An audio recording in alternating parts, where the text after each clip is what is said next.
Hey guys, Roko here, and yeah, this is gonna be another post-commentary episode.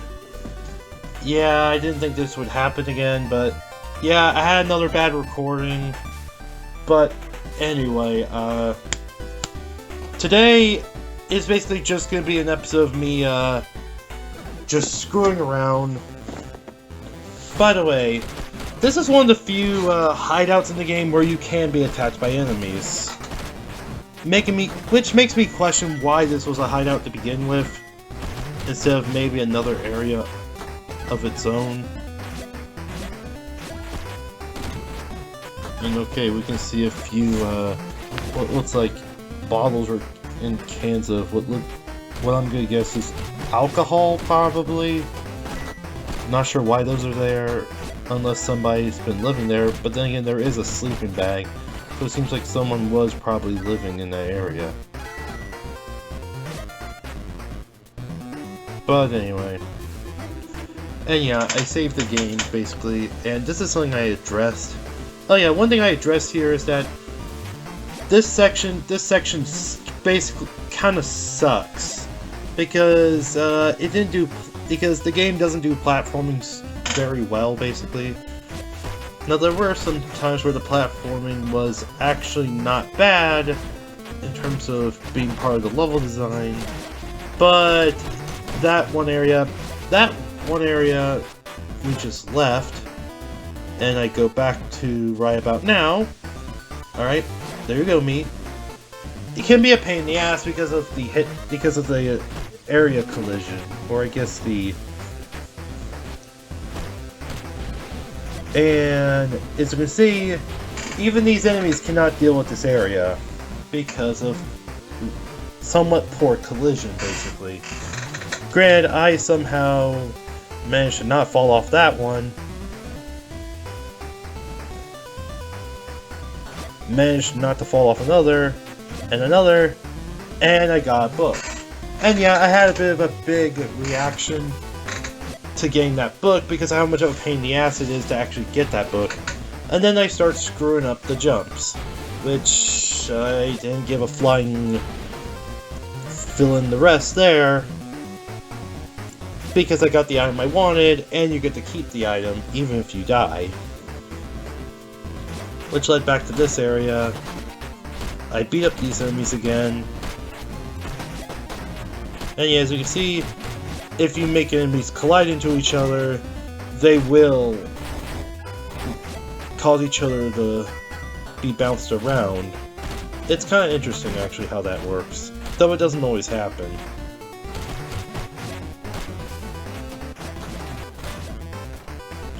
And again, me getting pummeled by Skelly Boys. And yes, I know, I could make the obvious Undertale reference or joke here or there, but I wasn't thinking about Undertale when I was playing this. You know, that's a game I should probably go back and revisit at some point, now that I think about it. And I'm thinking about this as enemies, yeah, struggle to get to where I was. And one thing I talked about is this move. To do this move, you basically press the special button as you run on top of a knocked down enemy. And when you do that, you'll do a crowd surf attack. And I also show what the input is right here, basically. And I'm gonna do it again in a sec, probably. No or not. Okay, there it is. And yeah, I think it's a fun move to use when dealing with crowds of enemies. Though, whether it's the most efficient way to deal with them or not, depends on the situation. Excuse me, I burped. Well, no, I hiccuped, but we're not arguing schematics here. Now, one thing I mentioned is that platforming elements in beat-em-ups, I think, work perfectly fine as long as they don't, you know, get in the way, or at least they don't clash with the controls, which I feel like they kind of do in this particular game, even though the game's controls are actually very solid for beat-em-up gameplay, and are actually pretty decent for exploration. But I guess I kind of wish some of the movement was a bit more fine-tuned.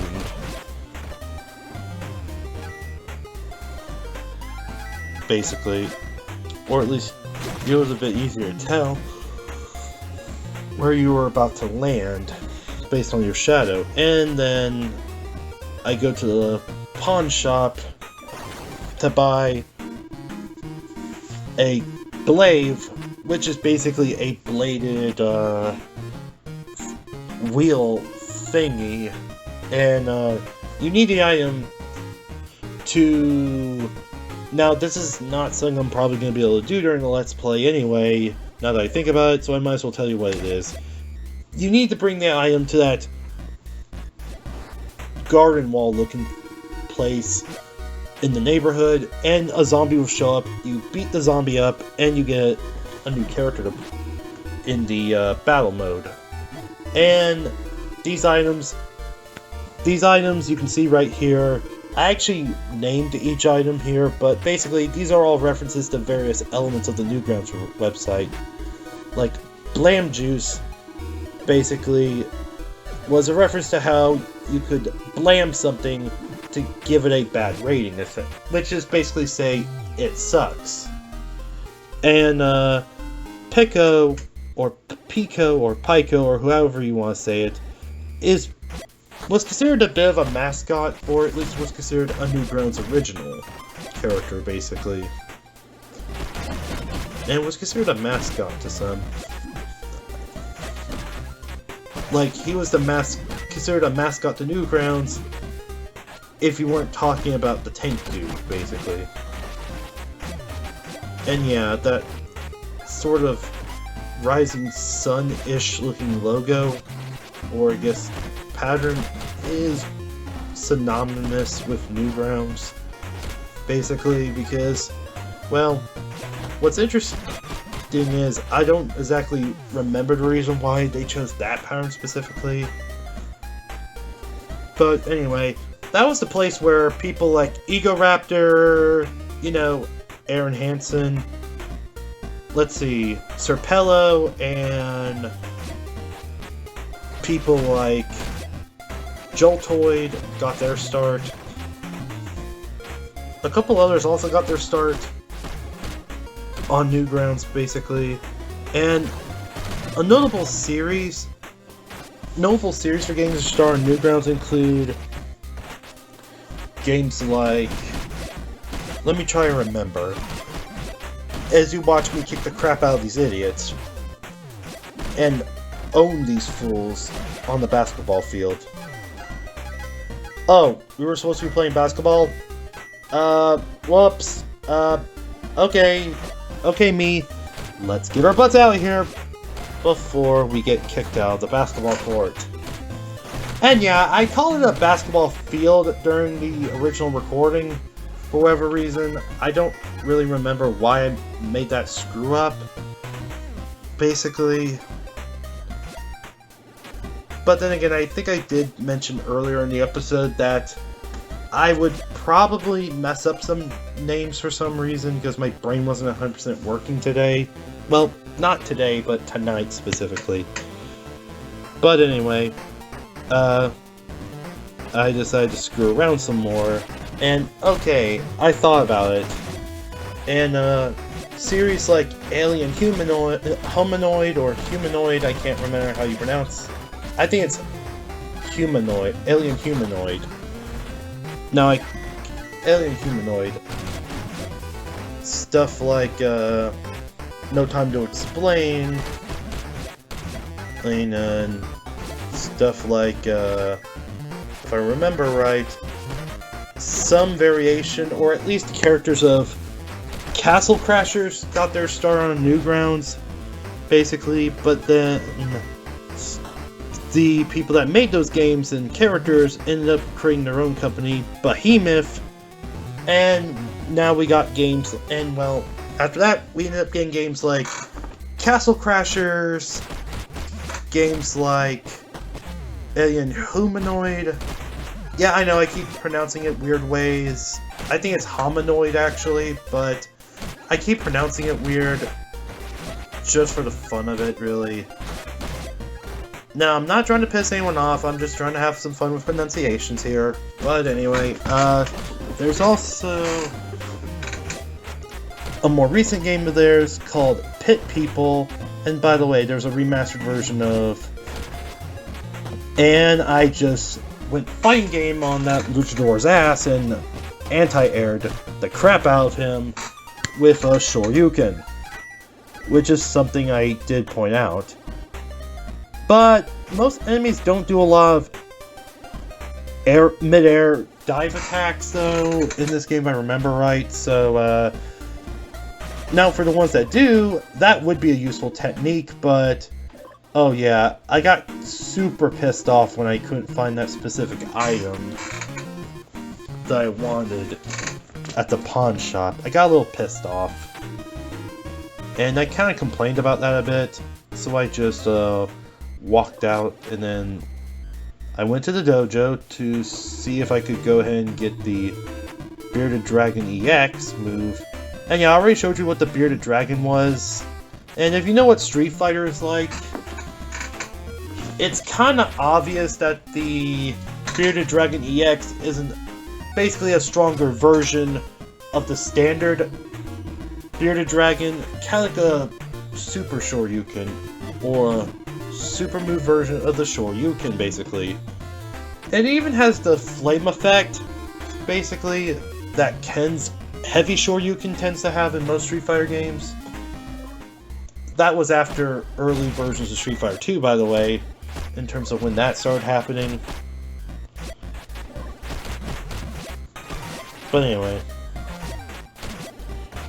And yeah, the Tatsu is a bit more based off Ken's, though with a little bit of Ryu at the end, where it knocks the opponent down, because Ken's version of the Tatsu, except for the heavy version, well actually even the heavy version, depending on the game, could not knock down an opponent, but it dealt continuous multi-hit damage, while Ryu's would spin continuously, but it would only deal one hit before knocking the opponent down, basically.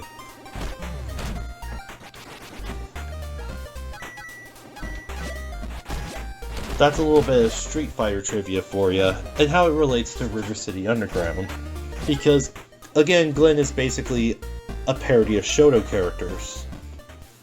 And I'm not quite the right level, just a couple levels away in fact, because you have to be level 27 to get this move, and I'm level 25. So, not too far away. And then I Shoryuken, doing a pretty impressive uppercut, and I could have made a joke about how I think the police were going to ask me to join their force because I'm a good martial artist and I get to be in a Kung Fu Cop movie, but no, I think I accidentally pissed them off, so I ran like crap and got on out of there as fast as possible, because again, I did not mean to piss them off. And by the way, these guys were kind of annoyed that I decided to be an idiot and not be careful not to punch someone I wasn't supposed to. But I didn't even see that businessman that got into the fray, and yeah, that's a reference to Mario, by the way. And not only do you get coins from it, you also get food items from it. And yeah, but the coins don't last super long, so you gotta collect those very quick, basically. In fact, I probably should have just hit, collect all the coins, hit, collect all the coins, hit, collect all the coins, instead of just hit, and then collect the coins as fast as possible. But I did get some decent items out of it, the food items. And those will probably be enough to keep me alive during the Merv tower portion of the game, which is actually where Act 2 ends. I mean, right before, well, in the Act 2, you know what I mean. Anyway. And okay, I don't know why I thought that was a smart idea to throw rocks at people. But I made it back to the hideout. I saved the game. And then I talked about how I didn't do much this episode, but I did collect some pretty cool things. Basically. And managed to make a bit of an ass out of myself. I didn't say anything... I didn't say anything asshole-ish. I just basically made myself look like an idiot by wandering around the whole time, not knowing what to do next. Even though I knew what to do next, I just didn't know how to get there yet. And plus, there was some stuff I wanted to show off before I started, because I knew I was going to have to do some grinding for specific items before that point in the game. And, well, what's kind of interesting to me is that basically I didn't realize how long this game was actually taking to do a Let's Play of. And I will admit that after this, I think I'm just going to focus on shorter games, basically, to do Let's Plays on for a while. After I do this Let's Play, basically. And I think the Mega Man Zero games, or maybe Sonic Mania, might be a good pick for this next game to Let's Play, basically. Since I can do multiple levels in one episode, basically, for those games. Well, okay, the Zero games might take a little longer than a few episodes, than like 3 or 4 episodes, because there is story and stuff, and I do want to read the dialogue for those and do some of my own voice acting. Like, you know, when I read the dialogue and such in Spectre Torment, I want to go back to doing that to some extent, basically, too. And plus, some elements of Mega Man X and Mega Man Zero did influence Spectre Torment after all, so that would be interesting to do again, since I couldn't always do that with River City Ransom. But anyway, guys, see you next time. Happy gaming, and good luck with everything. See you guys next time.